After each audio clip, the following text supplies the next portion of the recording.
Welcome to Missed Opportunities for Good, the podcast where we open up the space to have conversations about trends and campaigns at the intersection of marketing, advertising, and impact. Hi, I'm Alana Ficalora. Hey, I'm Steph Belsky. We're social impact strategists, colleagues, and friends who are on a mission to revolutionize the industry we love. Today, there's a lot of virtue signaling, greenwashing, cause washing, or companies saying nothing out of fear of getting it wrong. Whether it's a moment or a movement, it still has to be real. It has to be authentic and aligned with the brand, not just performative. It's about the action being taken that goes along with the messaging. So we're here to highlight who's doing it well, what could be better, and how companies can stop leaving money and the potential for real social change on the table. Our guest today on Creative Conversations is a colleague and dear friend, Kristyna Archer. Kristyna is a director working at the intersection of film, art, tech, and design with a passion for creating thought-provoking, visually compelling work through a lens of hyper-realism. I love that. From branded work to short films, she looks to collaborate on purpose-driven projects that intersect between sustainability, gender equity, and mental health. Archer is a Green the Bid ambassador, passionate about sustainability in production, and also is invested in diversifying production and empowering underrepresented talent on her sets. Kristyna, welcome. We're so happy you're here. Thank you so much for having me. It's a pleasure. Yes, Kristyna. Welcome to Missed Opportunities for Good. Let's get to know you a bit better. Why do you do what you do without saying what you do? I'm sure you've heard me ask this at her event before, but it's so good. Give it to us here. Yeah, I mean, that's such a great question. The why do I do what I do without saying what I do? Even though we just said what you do. The root cause. I like to bring levity into the everyday, and I like to use the craft of visual storytelling through the mix of like heightened realities to be able to flip perspectives and help people have breakthroughs and push beyond the current moment. And I like the term, this is kind of could go on a tangent, but it's sort of coming from a protopian mindset, which is, I feel like every day, especially after the pandemic, dystopia has been so close. Every single day, we're fighting those negative thoughts and why are we doing what we're doing?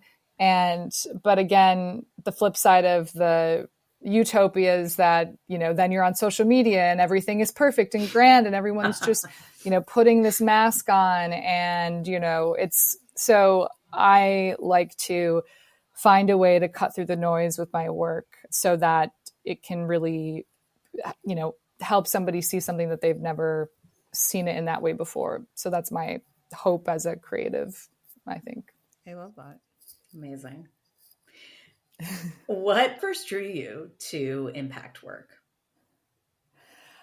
Well, I mean, I guess for my entire life, just being a woman in a very male dominated field, but always, even as a kid, I wanted to beat the boys in like a soccer or race. Like I've just always wanted women to show up for themselves. So I think it came from this, root feeling, this like gut feeling that why aren't we created equal? Why don't we get the same pay? Why are we saying sorry for everything? And so many learned behaviors. And so I think it started there. And then I have, suffered from depression and anxiety a lot of my life. And when the pandemic came, before that, I was I hate wasting things. I hate wasting food.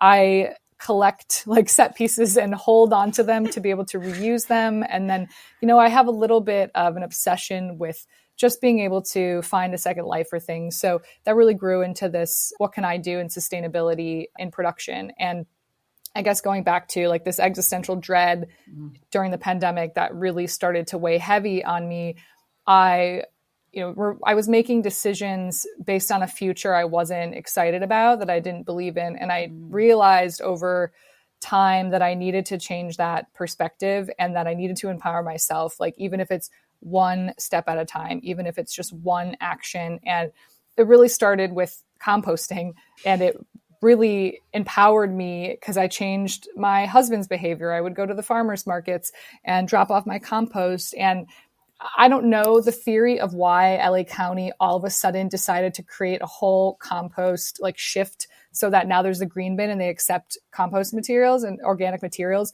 But my gut tells me that there was such a huge influx in interest from the grassroots citizens of LA County, because I saw it in San Francisco when I had a photo up there and I was traveling there a lot for work. It blew my mind. It was so cool. I was so jealous that they had their own compost bin. Right? And it was disappointing. I was like, what is LA doing? Like, come on, we're California. We're supposed to be innovative. We're supposed to be pushing things. And so here we are, it just started happening this year where now I don't have to go to the farmers markets. I can put my organics with my, leaves and, plant material. And I just feel so empowered because my gut tells me that I helped make that shift happen on a citywide level because I kept showing up to these farmers markets, and then the piles of compost were probably getting to be too much to manage. So like, oh my God, we need infrastructure for this. So I like to think that I had a tiny, tiny role in that. And then that has led to like coming out of, the darkness and feeling like I don't care how small the action is. It's so important and so critical. And it's really about habit changing and perspective shifting. So that was a long way of answering your question. No, I love that. Also, on that note, I actually was having a conversation with somebody last night who said that when the law went into place that Los Angeles had to start collecting compost in the green bins and all of the things, this LA sanitation didn't actually know what to do and went to LA Compost for support to be like, you've been doing this forever. Help us. And so I don't know the details of that, but the fact that they even said that, I was like, yeah, I feel like I've been following LA Compost for years. So that's so cool. That makes sense. It's like they just decided someday.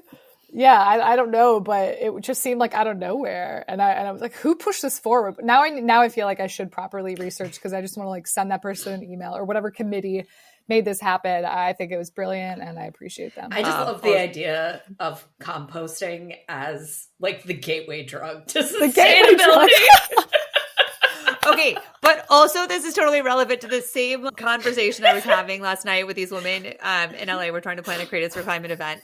And we want it to be oriented around a problem, like what's a communications problem we have locally in the city of Los Angeles? How can we, as creatives, as industry professionals, take a step in that to help, amplify the solution to the problem or change the behavior and everything you're talking about, Kristyna. And I kept coming back to composting. Not everybody understands composting. We should talk about composting. And everybody was like, I know. So anyways, we'll let you know when the event happens because it's probably going to be about composting. And getting people aware and understanding and knowing, and because I agree.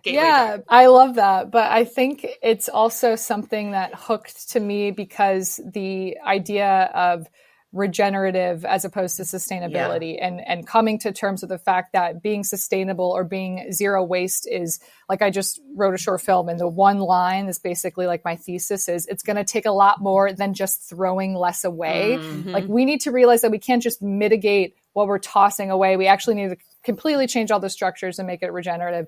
And so that's, I think, why I hooked on to, because it was like more of the concept of that I'm actually giving back. And I'm sure we all know that we're talking about regenerative, no longer zero waste. It's just not enough. Yeah. But we try. I'm going to use Steph snaps on that one. I 100% agree with you. And I love that so much. It's like how people think recycling does something. And it's like, this is not the solution. We've been educated in the wrong direction for too long. Yeah. So yes, we could probably talk about that for hours. Well, this actually is a great segue. Mm-hmm. What issue area are you most passionate about? I know we kind of touched a little bit on that on your intro, and you can list as many, obviously, issue areas as you would like, because I know you have multiple. So feel free to share. Yeah. Well, yeah, obviously sustainability in production and in just daily life. So life and career, sustainable goals, regenerative goals, regenerative storytelling. And I think I realized in the like when I see this anthology of the work I'm building, now I can have a macro perspective of what I am actually interested in, and whatever passion project I do, it always ends up being related to mental health or gender equity or sustainability. Nice. So I'm either hitting one of those, checking one of those boxes in the root of the story, or there's some intersection or overlap, which is really cool when I can somehow talk about like all how these things are connected. So those are it's like three main focuses. It's funny. It's like, oh, you have to focus on one thing, but I just keep revolving between those. And I would say, I feel like you also are really interested in the diversity piece of it as well. And now I'm going to make you talk about your project, the hair project. Our Crown. Our Crown. Yes. Tell us about Our Crown too, which maybe will lead into the next question. I was going to say this. Well, I feel like you have a lot of products you're proud of, but I love Our Crown also. So tell us about it. Yeah. Oh, thank you. Yeah, well, it was a very conflicting time back in 2020 in George Floyd. And to be honest with you, I have a very close brother-in-law that's LAPD. So I had to sort of be quiet because there I was helping my family while he was on the streets during the strikes, doing overnighters. And I felt a certain way that I couldn't express, because it would be obviously I couldn't express defund the police, and I have a lot of conflicting feelings. So where I came from versus my very liberal POV was literally a conflict that I was wrestling with it, and I felt like I couldn't say anything publicly. So I had to just make something that felt like my apology. I don't know. I guess it literally probably, I mean, I'll admit it. It was the guilt, like literally the white guilt of not being able to show up during that time and wanting to make something that I could just propel forward and raise up underrepresented women of color with a topic that I was interested in. And that's really how it was born. And then so basically, I'm sorry, let's back up. What is it? Our Crown is a short film about braids and the art of braiding and the creativity. And I don't get into the history, obviously, because who am I? I'm a, Caucasian, very white, almost like I'm Irish, I'm Polish. So why am I telling this story? And it was an interesting process of how to bring this together, because after I have a really close wardrobe stylist friend that is a woman of color, obviously, and I asked her, can I make this film, or is it just going to be tasteless? And I genuinely have a desire to focus on this topic right now. And I also found so much inspiration when I was researching the history of braids and how many styles and what it actually means, the purpose of them actually protecting the scalp. And she was like, no, you have to go for this. It's, who cares what other people say? Just make sure you do it the right way and don't just be a vessel. So I brought on a poet, I brought on a music EP the whole crew was completely diverse, and I was basically the only white person. And we brought this story together because I was so inspired to share how this tiny, like, it's not tiny. There's you could make a whole series, and there's a series of documentary about braiding. There's so much rich history to it, and I just got hooked on it, and it just propelled me forward to make this thing. So that's the honest truth. That's where it came from. It's amazing, Kristyna. And I think about Dove, who we're constantly talking about, and all that they've done for the Crown Act and everything. And it seems like that could be, if you ever want to revive that, to be able to bring them that opportunity and say, hey, this is a piece that already exists. Can you help amplify it some more? That's an interesting idea. Yeah, thank you. Yeah, that was so fascinating to discover that legislation as well, which protects, so that there's no prejudice based on your hairstyle, which is something that is insane that was happening, but also even that we had to pass legislation it's just kind of scary, like the time that we live in, that there has to be legislation for that, and that would impact somebody's ability to get a job. So that, I think, goes beyond the education component of braids and making it more normalized. And because there was such a big fad for, you know, Black women, Black and brown women in like the 90s and the 2000s to just have, you know, straight hair and to kind of force themselves and not be connected to their roots. And it's really interesting how much that's flipped. And like, thank God, because I'm like, I want your braids. Like, I want you. I'm jealous. Amazing. I was boring straight hair. Anyway. I love it. No, it's such important work. So good job. Thank you. Well done. Thanks. And yeah, I felt like I should just be completely vulnerable, because I think people really like to know where things come from. So totally. Just wanted to tell the whole story. That storytelling is so important. I think we can still ask the question stuff, because there could be another one. Oh, yeah. Okay. Sure. So then what's another impactful project that you've worked on that you're really proud of? Yes. Well, or that's coming to us soon. Yeah, there you go. Coming to us soon. Oh, are we signaling about my short film? Maybe, but you don't have to talk about that. It could be a branded piece, but I know that you're also excited about that, and you already kind of alluded. But whatever you would like to talk about.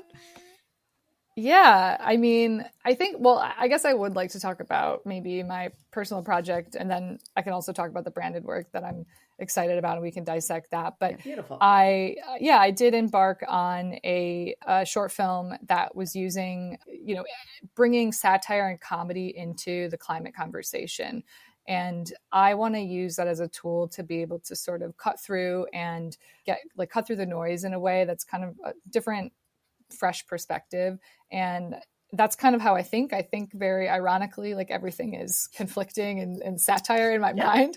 And so, you know, but I devour documentaries, but I don't really feel the need to put more documentary style work out in the world, because it's almost like I already know what the reality is, but I want to think beyond that and just a little bit in a fictionalized world that's kind of rooted in reality. And then maybe that will help somebody think in a different perspective. So this short film is about giving a flower bouquet a voice for the first time, and they're getting interviewed, and, you know, it's a life-size bouquet played by my friend, and it's a 10-minute short film, and it's sort of my first crack at regenerative storytelling and what does that mean. And yeah, I'm really excited about it, because I think I've also been finding all these tools about, there's like a climate story playbook and like all of these things that are coming to me as I was developing this, because I was stuck with, when you tell a story, does it always have to end on hope? But people need hope, but I don't want it to be Pollyanning either. And I was delicately kind of finding this tone of, I'm not going to wrap this up with a bow, but how do I still end where there's like an element of a character that you relate to that brings you up? And it's just a delicate, like the art of writing in that genre, me not even being recently just started writing my own short films within the last, 5 years. Yeah. So, but it's really challenging for me and it's really exciting. So that is an impact project that it's going to hopefully do the film festival route. I've gotten a lot of good feedback on it and brought some really great people on board. So I'm really excited to put that out. I can't wait to see it. Yeah. I'm very excited. I feel like I've been watching from afar, so I'm very excited to see it. Yeah. When can we expect to watch it and see it? So we are finishing color next week and finishing up music as well. So it's going into finishing and conform, like hopefully end of next week. And then I'm going to start submitting it because Tribeca is like coming up really quick. Yeah. And that's kind of the first one I want to submit to. And then I'll have a private link if I want to send it out to people to see. Oh my God. So, I'd love to see it. Yeah. Thanks. Very exciting. Congrats. Thank you. Passion to the nth degree. I love it so much. What's the biggest challenge you're facing right now? Biggest challenge I'm facing right now. Well, in terms of impact, I've been thinking a lot about how we pitch with Green the Bid. We pitch trying to add those costs to our estimates to be able to have production properly as close to zero waste as we can. And that always involves bringing it into the pre-production stage. And I've yet to really successfully sell that through to a client. We were really close before the pandemic, and then everything shut down. But what's been really exciting is 2 projects this year came up and they were asking for it. So it's like, thank God it's getting progress. Through.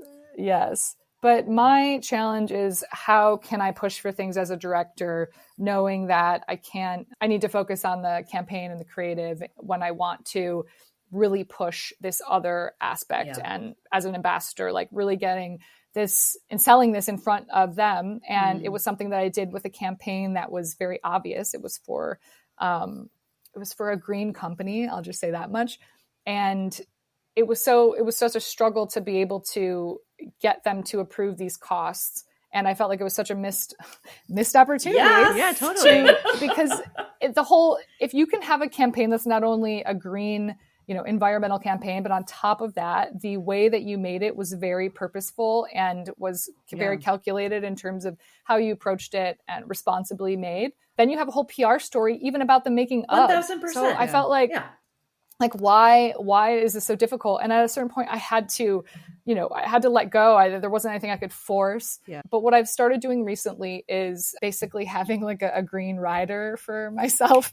So if I'm in Chicago, or if I'm working with a new producer in a different city that doesn't know how I work, I tell them nicely. I say, I don't allow any single use plastic on my set. Just ensure that there's a water refill station. Just ensure that if there needs to be water for crew that doesn't bring their water bottles, that it's either, aluminum or reusable caps so that, they can, so it's more likely to be successfully recycled. And so, or a compostable vessel. So that's just one thing that I can sort of request. And then from there, I ask, can you look at local compost options? And when I was in Chicago, I was so excited that they lined that all up for us because it was a food campaign. It was for Aldi. And so I was just really excited that we can redirect this food. We can also make sure catering doesn't go in the garbage. And I try to focus on the biggest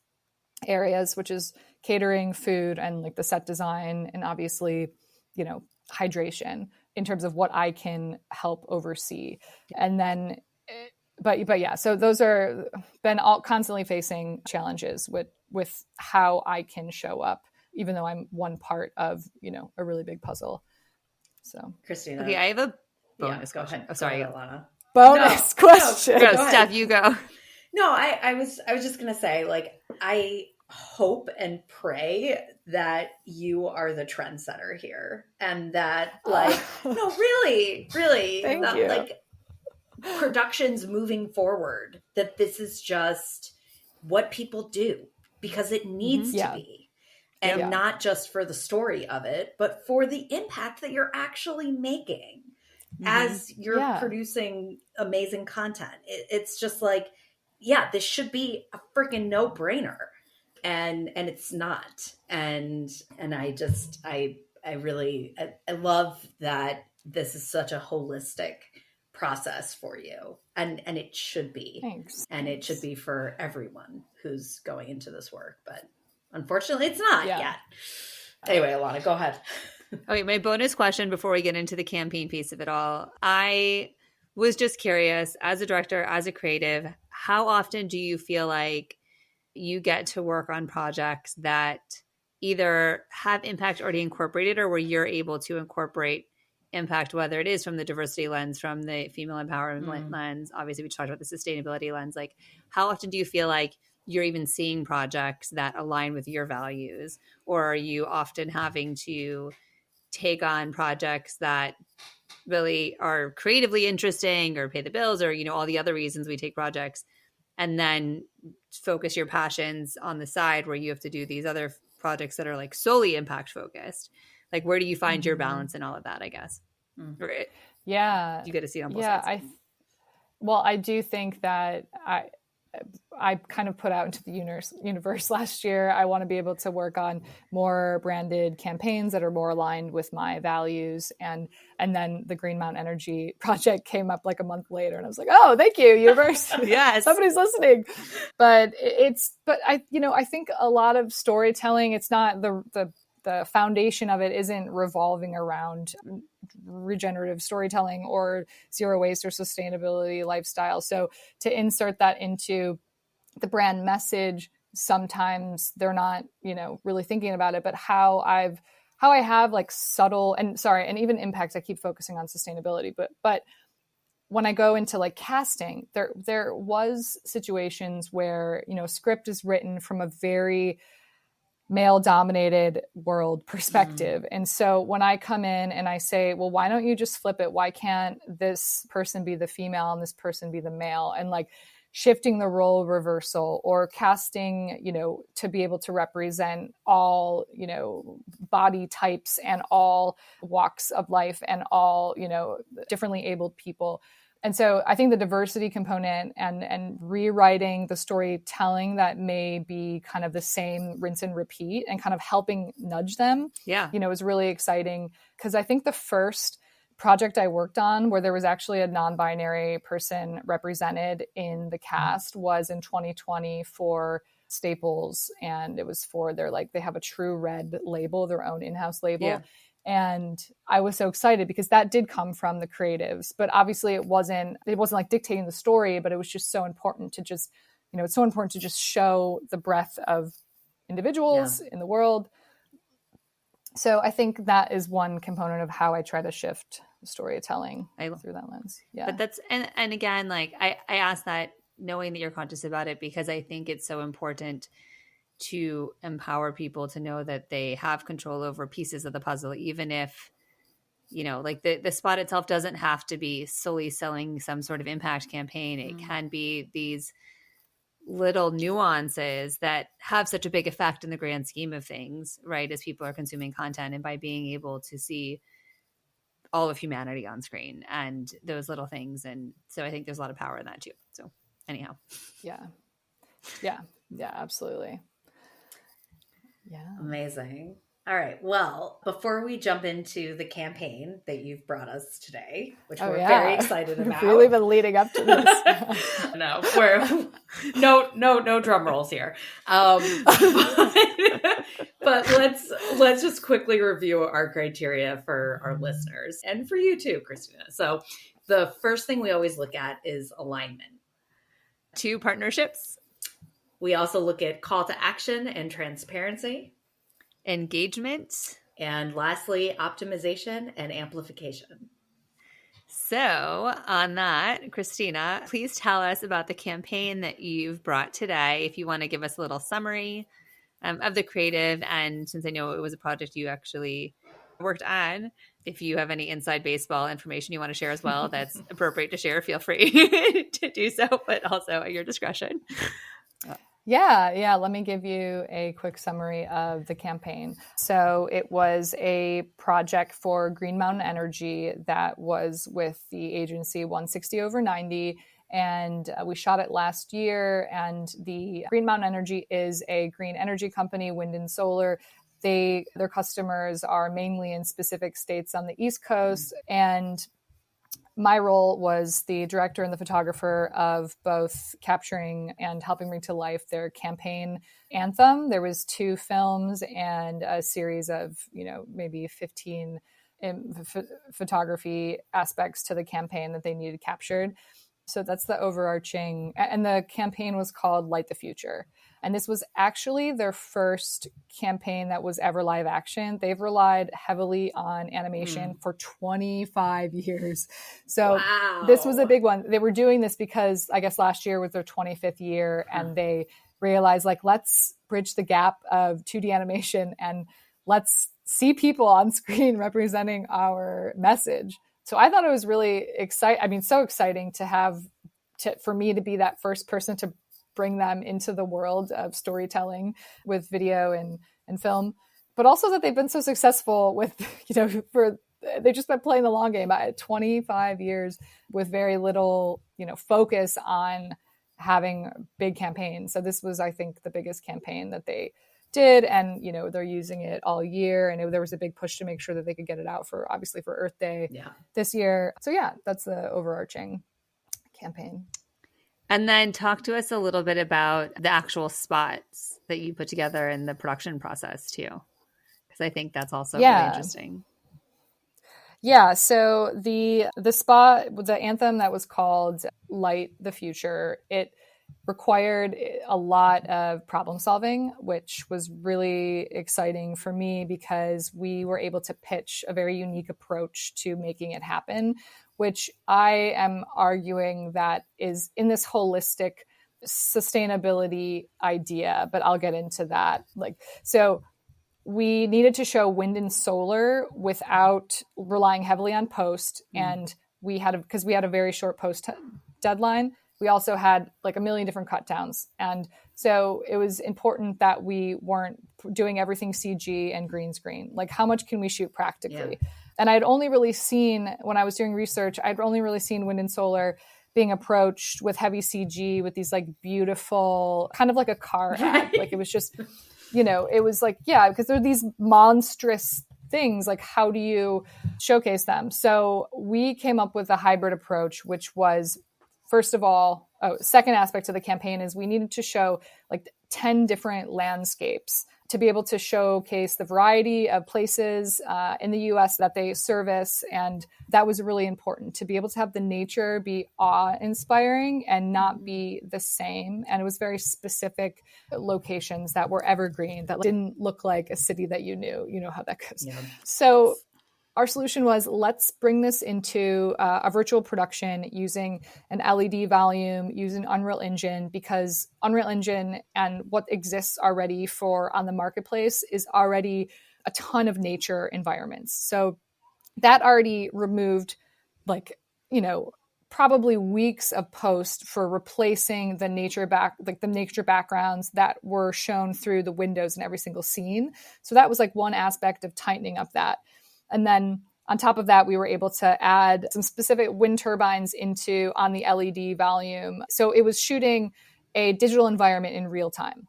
And so we wouldn't have to add it later. And then on top of that, we decided to approach showing both wind and solar for the intro and outro through miniatures. So we had these miniature artists create these scenes that was able to capture them practically. I was trying to look at it from how can we produce and execute this project as sustainably as possible, always, is what I'm looking at. So our set designer basically had every single set be two sets that could just be flipped around. So we were able to really reduce the amount of walls and things that we were using. So good. There was a company that only has green vehicles. So I was transported via a Tesla back and forth. So even though I did have to fly to set, but we were able to hire all local crew, obviously. Mm-hmm. And then the LED volume, yes, it uses a lot of energy. It uses a lot of carbon. But this is where I get into the conversation about, washing dishes from catering and the water waste from that better than tossing, compostable things away. I'm like, what's better? You're using water and it's, and I guess I make the argument of, I know the impact I can make, and we did reduce travel. We reduced so much travel by combining all of these environments into a 3-day production, which would have been multiple locations, heavy post-production. And although I can't control the studio's energy source, like I don't know if they're running on green power or not, but I could nudge them to look into that. And at the very least, I know that I reduced the waste as a whole. And so there's always like contradictions within every single audit, but I still felt like I was coming out on top as opposed to the other solution, which was a ton more travel, and on location can be really rough on the footprint that you bring no matter what. So that's a lot of information. So I feel like I keep rambling. No, it's great. So on that note, Steph, I don't know if you've seen these yet. So we can take a gander real quick, and then we can go through the criteria. Yeah, I mean, a lot of the criteria that you have, I would be super interested to hear what the creative team has done in terms of like the campaign with partnerships and and activations, because I don't have as much insight on, how multifaceted and 360 this campaign was, unfortunately. But I'm sure they had a full rollout, I'm sure. Aesthetically, it's just gorgeous. Like, I love the monochrome, like, look and feel to it. It's really fun. And the green is just, like, obviously very much popping out. And yeah, just knowing that this was shot on this LED screen, like, it's very cool to be able to see it come together. Thank you. Yeah, it was I really had so much fun working on the project, because there were so many moments where I was like, oh, I'm doing a location scout in a Zoom session of a virtual environment. This couldn't get any more meta. I was like, this is crazy. I'm doing a virtual tech scout of a virtual environment. Oh, that's rad. This is the new world we live in. I love it. The world. Yeah. I would say alignment. Obviously, this is aligned with the brand, because they sell green energy and this. But I think you help them stay aligned in that sense too, of trying to come up with solutions behind the scenes that approach it from a more sustainable fashion, and being conscious of that from the beginning. And so even on their part, from hiring somebody who has a passion for sustainability in such a big way is also very important. So I think obviously that in that sense is aligned with their values and goals. Yeah, 100%. I mean, I love the idea that, for this energy company, it must have been such a huge departure to go from animation to live action, and for you to kind of give that nod of like, yes, we will incorporate your little mascot. It's time. Yeah. You're ready. But just to, like, kudos to you and to them for taking that leap, and you really brought a new sense of their identity to life in a very cool way, and brought them into from 1997 to 2022. Yeah. So really well done, because that's not an easy thing to do when you have a legacy brand like that. Yeah. So true. Yeah. Thank you. So our next thing that we look at is talent and influencers partnerships. Did you guys have anybody that was featured that, might have been a big name, or did anybody come on to like help promote this, or how did that happen? And it's okay if the answer is no. No, not that I'm aware of, unfortunately. And not everybody does either, right. Obviously. Not every campaign does. Right. So. But it's just something that we always look at, because we are. Because if they're there, we want to know if they're aligned. Sometimes. Yeah. Well, I was about to look up. I was actually, so the very high-end camping solar panels that are like very thin.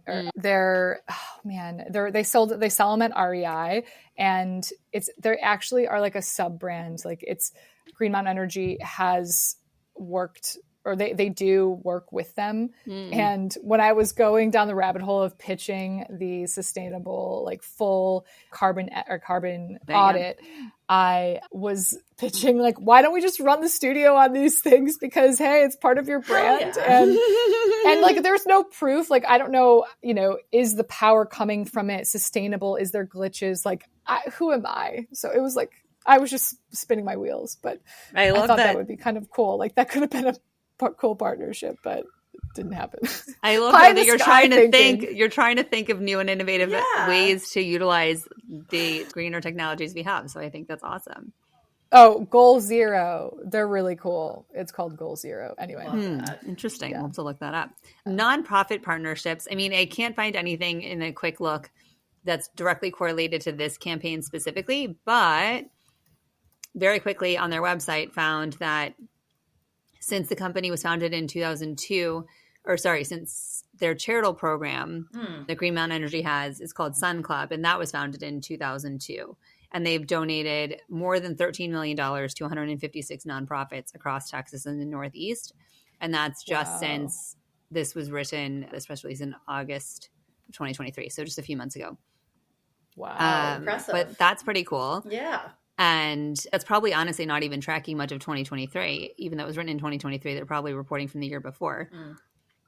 And so it's interesting that not just as a company, they're not just selling green energy, but they are investing in donating nonprofits in the same vein on renewable energy, on energy efficiency, resource conservation, and environmental stewardship. So they're specifically focused on nonprofits in those areas. It's nice to see that they do have some sort of partnerships going on, and going on their website, you can apply for grants from their program, and even things like the American Honeybee Protection Agency. So it's very cool that they are trying to advance sustainable communities beyond just selling a product. Yeah. I mean, the time I spent with the people on the client side, they were just like salt of the earth, like cool. Like some of them were hippies. Some of them were like, very high level entrepreneurs. But they were also down to earth. And it felt like obviously they were working there because they were really passionate about it. Yeah. So I really enjoyed my time talking with them, and it was months of like back and forth. So yeah, they're so cool. And anyway, yeah, that's great. Well, I guess call to action, it seems like, the real call to action here is to invest in Green Mountain Energy and to make sure that you're using renewable energy sources whenever you can, hopefully by becoming a Green Mountain Energy customer. But were there any other calls to action here that we might have missed? Well, just to add on to that, actually, this was really cool for me because I was kind of almost embarrassed that I didn't have this knowledge before, but the CCO or whatever her title was, casually on one of the phone calls, she said, well, all you have to do is just call up your local, like your energy provider, and just request to change, or you can do it online and you could change your own power bill to be renewable. And I didn't even realize that. And when you go to their site, their call to action is like, we can upgrade your plan to solar without panels. And a lot of people that are in apartment buildings or don't have the ability to afford panels, because that's something I'm really interested in, is that why does sustainability approaches to lifestyle, it's for the privileged. There's a premium, and that is something that is constantly at odds with who I am, because I also, want to have a really great car that's energy efficient, but like, when can I really afford one? So anyway, I did that, and there's a calculation, and it's like 7 cents more. It was something times this. I figured it out, and I realized, oh, I'm only going to be paying $10 more a month. Like, this is insane, because we don't use a lot of energy at all. We don't even have air or heat. We kind of live in the dark, like the 70s. As you can tell, I love it. So we use very little energy, like a grandmother does. That's what the guy said. He's like, "Are you just a single old woman?" That's good to know that that's what we're comparable at. Like, we're really low. But anyway, I was like, I'm going full 100%. I changed my bill to 100% renewables with the LED WP. Good for you. And anyway, that's my story about that. I learned because the woman at Green Mountain Energy informed me of that. Anyway, long story short. Yeah. And I think that is so true. It's even something we were doing with Green the Bid, right? Was looking into that and living in the city of West Hollywood. When I looked into changing it, I spent months trying to change it, only to find out that the city of West Hollywood was already on green energy. But this is interesting because you don't know until you know, and not every city is. And it's just those like individual municipalities in Los Angeles that have done that. And the rest of the city, you kind of, I think, have to opt in, which is a fun fact. Not necessarily related at all to the call to action piece. But just as I was still reviewing the work, I also wanted to call out that in the actual spot, in the action that's taking place, all the behaviors that are being featured are also leaning towards more sustainable behaviors, right? It's cooking with, it looks like, all vegetables, and obviously green vegetables, but healthy greens, and having those practices, and the sewing, repairing clothes, or sewing your own clothes, like that whole idea of repair, having an electric vehicle, having the blatantly on camera recycling metal, glass, paper, those little bags. I see you. I see you, Kristyna. It's on camera. I like it. Changing the light bulbs. Clearly those are meant to be more sustainable. Yeah. The donating, the volunteering, the Earth Day shout out, the bicycle. Yeah. Right? Like E-bike. all of these elements of actually being connected to that, I think, are also really important. And then, of course, also the fact that, did they do the behind the scenes video, or was that something that you all did? Sorry, I guess that's kind of jumping ahead to one of our criteria in terms of cross promotion and things. But I feel like you definitely saw the value in it. And I think they were just so new to this whole thing that we're like, we're going to do this. And I think you're going to be able to use it to win awards. So just let us do our thing. That's my hope. They're submitting. But yeah, so we did the BTS. But actually, really interesting, about pointing out all of the small little elements, because it was about saying it's a true anthem. It was about going from house to home to all different ages and hitting on these small little topics that are all kind of add up. And fun fact, it was so funny because we realized that in every other type of campaign you do, you normally want to hide the cords because the cords look bad, or do they just look like like it was an accident? And then as we were starting to prep and pre-light, and we started realizing with the creatives, we're like, oh, we have to show the cords. We have to show the cords like plugged into power. And so it was actually, let's feature the cords, and how do we style these cords plugged into the outlet? Brilliant. Anyway, it was a very unique part that almost got overlooked. That was so funny. No, that's awesome. I totally agree. I mean, like it's little touches and intentions like that really make this a great piece, because it all came together, and again, like so with so much intentionality and this holistic process behind it. It's just really fun to see and get the behind the scenes in real time to understand all the conversations that were had leading up to this. Is really, really cool. Yeah. Thank you. In the sense of that, I mean, it's kind of jumping on the criteria, but I think that is an element of the cross promotion and the fact that you were able to share this process and with the developments in technology. And I know you're also really tech forward. So being able to incorporate that, I think, is a really cool bonus piece. Sorry, I keep watching it. As far as engagement and looking at customer and community engagement, I wonder, if how else this was used, and also, how much they, knowing that they do these other partnerships with nonprofits, if it is all just solely grant making, or if they do any other sort of engagement activities that their employees can participate in, or that they can involve their community who's utilizing their green energy from, or if they engage people in any other way other than consuming. And maybe they're just newer to the process in that sense, and they haven't really gotten to that yet, but I don't know. Mm-hmm. Just something to think about. Yeah, that's actually a really good question. That would be super cool to have those insights, but I do not know. All good. Yeah. This is why this is okay. Fun fact. Sorry, my sleuthing on the side. I feel like it just makes me sound like I'm not paying attention, but I swear I am. At the bottom, when you go to the Sun Club About Us page, at the very bottom, it actually says contributions to the Sun Club come from a number of sources, including employees of Green Mountain Energy, along with residential customers in Texas and the Northeast. So the fact that they even open that up as a donation opportunity for customers is interesting, because I don't think that's something that most companies really do. I don't know, for better or worse, but it's an interesting way that they're connecting people to that work. Yeah, and the fact that it's both employees and customers, that it's really coming from the being passionate about what you're working on. That is really, really cool.